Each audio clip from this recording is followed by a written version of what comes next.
क्यों तो कैसे हैं आप सब? पढ़ाई आसान है। हाँ तो प्यारे बच्चों, आज जो चैप्टर स्टार्ट होने वाला है, समझिए, आज जो चैप्टर स्टार्ट होने वाला है उसका नाम है इलेक्ट्रोमैग्नेटिक इंडक्शन। और ये बहुत ही बेहतरीन चैप्टर होने वाला है। इसमें बहुत तरीके के जादू चीजें आप पढ़ेंगे, जादुई चीजें, आपको यकीन नहीं होगा पर ये होगा। समझ में आ रहा? और इसमें फील भी देते हुए हम चलेंगे आपको, और बहुत ही अच्छे तरीके से हर एक चीज एक्सप्लेन करेंगे। हर एक चीज सॉल्व होगा, आपको हर एक क्वेश्चन सॉल्व होगा, हर एक टॉपिक कवर होगा इसमें। समझ रहे हैं आप इस वीडियो में? और आपको क्या करना है, पूरा अच्छे से देखिए इसे, ठीक है? समझ में आ रहा ना? अगर आपने ये चैप्टर नहीं पढ़ा, समझ लीजिए अभी तक आपने कुछ पढ़ा ही नहीं है।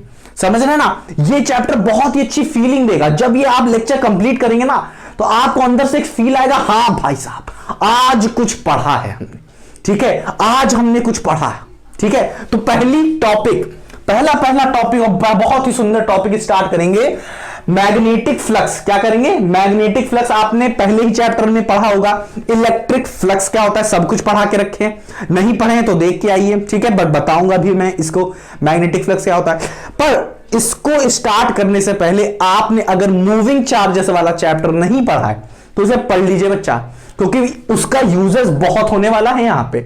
और अगर आपको नहीं पता, कोई बात नहीं, मैं समझाने की कोशिश करूंगा। और कोशिश करने के बावजूद अगर आपको नहीं आ रहा है, ठीक है, नहीं समझ आ रहा, तो एक बार जरूर देख लीजिए उसे, तो आपको पूरा अच्छे से हर एक चीज कवर हो जाएगी, ठीक है? समझ में आया? तो चलिए अब हम लोग स्टार्ट करते हैं, ठीक है? पहला मैंने क्या कहा, हम लोग स्टार्ट करेंगे क्या?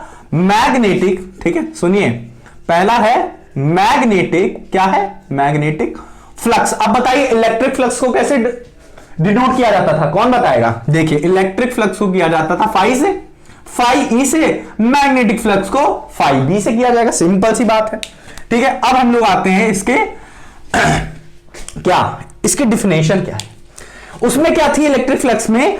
The number of field lines, the number of electric field lines. Electric की बात कर रहे हैं, पहला चैप्टर इलेक्ट्रोस्टैटिक्स, तो उसमें क्या था, इलेक्ट्रिक फ्लक्स क्या कहता था? The number of field line passing perpendicular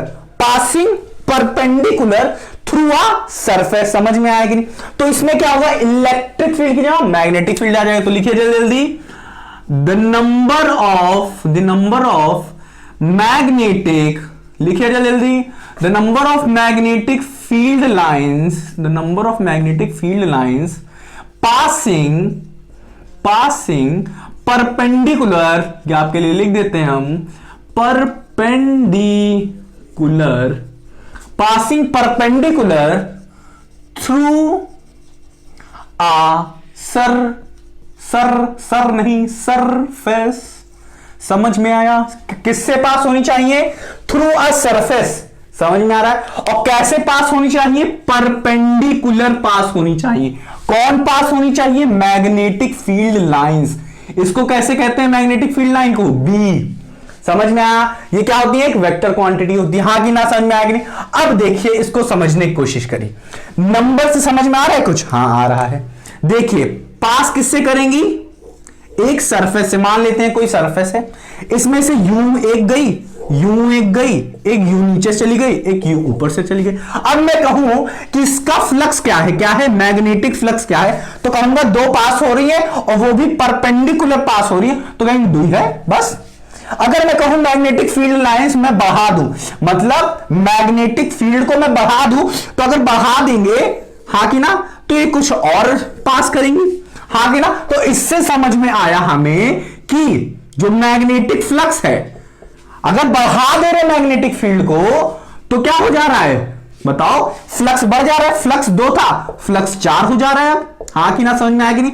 तो हम कह सकते हैं मैग्नेटिक फ्लक्स क्या है? Directly proportional to magnetic field है। अगर मैग्नेटिक फील्ड बढ़ाई गई तो वो 2 से 4 हो जा रही है, 4 हो जा रही है। इसका मतलब मैग्नेटिक फील्ड बढ़ाने से फ्लक्स भी बढ़ जा रहा है। इसका मतलब क्या हुआ कि it is directly proportional to B. हाँ, समझ में आ गया। अब अगर मैं कहूं कि अगर मैं इस एरिया को भी बढ़ा दूं, ठीक है, पहले मान लेते हैं ए एरिया थी, अब मैं क्या करता हूं सी एरिया कर लूं, ठीक है? मतलब क्या है कि अगर मैं एरिया को इतना बड़ा कर दूं, हाँ कि ना, क्या करूं? इतना बड़ा कर दूं, ठीक है? अब इसको रफ कर देता हूं, ठीक है?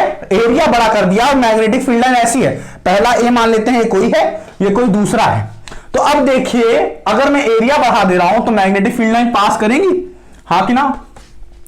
जितनी भी मैग्नेटिक फील्ड लाइंस थी अब क्या कर रही हैं? पास कर रही हैं। इसका मतलब क्या हुआ कि जो फ्लक्स है, क्या है? फ्लक्स है, हाँ कि ना? वो डायरेक्टली प्रोपोर्शनल बी के तो था कि ये किसके है? फ्लक्स डायरेक्टली प्रोपोर्शनल किसके? ए के भी, हाँ कि ना? इतना समझा कि एरिया बढ़ा दे रहा हूं तो फ्लक्स भी बढ़ जा रहा है। 1 2 3 4 5 6, मतलब यहां पे फ्लक्स कितना आ जा रहा है? 6 आ जा रहा है। यहां पे 2 और 4 आ रहा था, हाँ कि ना? समझ में आया कि नहीं? तो हम कह सकते हैं क्या मैग्नेटिक फ्लक्स किसके डायरेक्टली प्रोपोर्शनल है?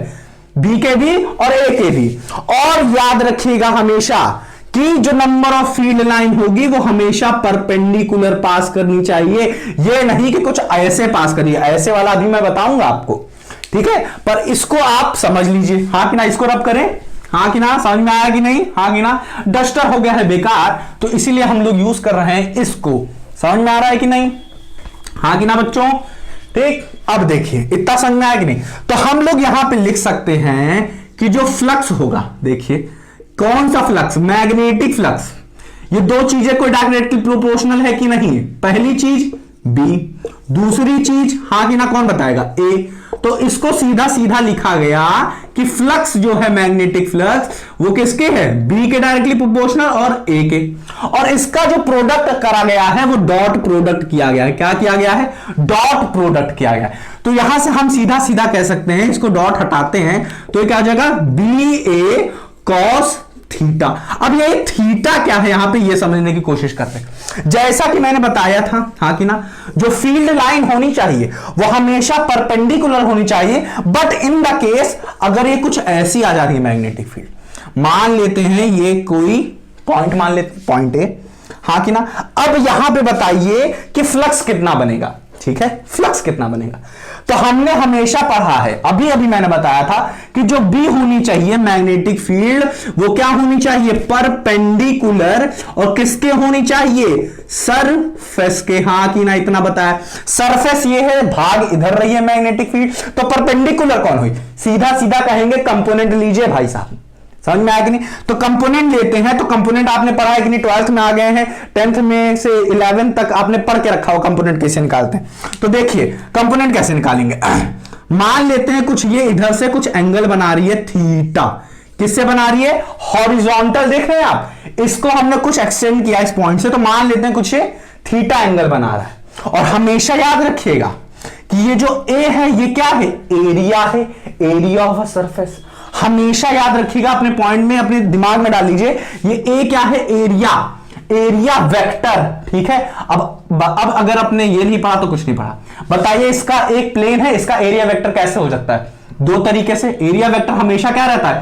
Perpendicular to the surface. इधर हो सकता है या तो इधर हो सकता है, मतलब पीछे हो सकता है और ये आगे हो सकता है। हाँ कि ना? समझ में आया कि नहीं? लाइए समझाते हैं आपको। मान लेते हैं ये कोई है, अब मैं कहूं इसका एरिया वेक्टर क्या है, तो एक हो जाएगा ये वेक्टर और एक हो जाएगा ये, इसके परपेंडिकुलर, दो ही फेसेस हैं इसके, हाँ कि ना? तो एक इस पे परपेंडिकुलर, एक इसके परपेंडिकुलर। इतना समझ में आया कि नहीं? हाँ आ गया।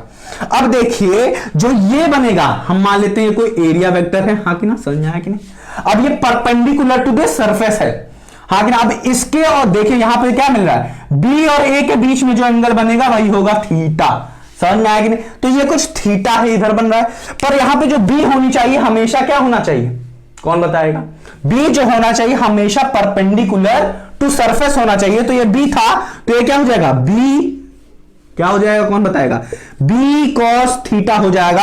और नीचे क्या आ जाएगा हमारा? B sine theta. तो हम लोग कभी भी कंसिडर इस वाले को नहीं, हमेशा परपेंडिकुलर वाले को करते हैं, बी को। तो ये परपेंडिकुलर मिल गया, तो इसीलिए हमने बी कॉस थीटा लगाया, ठीक है? इसीलिए हमने बी कॉस थीटा लगाया, बी साइन थीटा नहीं लगाया, इसीलिए यहां पे डॉट प्रोडक्ट हुआ, क्या? क्रॉस प्रोडक्ट नहीं हुआ। तो हम क्या करेंगे? कहेंगे बताइए, मैग्नेटिक फ्लक्स का फॉर्मूला क्या है? क्या सीधे सीधे हम लिखेंगे क्या? बी ए कॉस थीटा, जिसको शॉर्ट फॉर्म में लिखा जाता है डॉट प्रोडक्ट के बी डॉट ए। समझ में आया कॉस क्यों आया?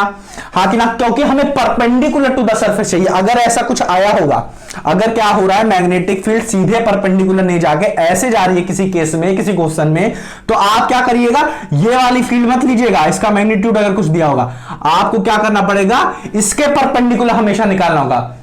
देखिए सबसे पहला जो सरफेस दिया होगा उससे आपको देखना है एरिया वेक्टर किधर बन रहा है, तो हमने देखा ये ए बन रहा है, हाँ कि ना, क्योंकि इसमें ए बना है, हाँ कि ना, ए पे डिपेंड कर रहा है, तो एरिया वेक्टर हमने ले लिया, हाँ कि ना। अब बी अगर बन रहा होगा इधर, तो हाँ बी मान लेंगे, बट अगर बी ऐसे बन रहा होगा तो हम लोग देखेंगे एरिया वेक्टर और बी के बीच में एंगल कितना बन रहा है। अब थीटा बन रहा है तो हमें पता है, थीटा इधर का मत ले लीजिएगा, ठीक है, इस तरफ का अगर दिया होगा, अगर मान लेते ये कोई थीटा दिया है, हाँ कि ना, तो इधर का नहीं, आपको इधर का लेना है, तो आप क्या करेंगे, 180 माइनस जो दिया हो थीटा, वो आपका एक्चुअल थीटा होगा। समझ में आ रहा है कि नहीं? हाँ कि ना, हाँ कि ना, तो यही हो जाएगा हमारा क्या आंसर। समझ में आया कि नहीं? इतना है कि नहीं? तो चलिए पहले इसको अच्छे से नोट करिए, फिर स्टार्ट करते हैं कुछ और।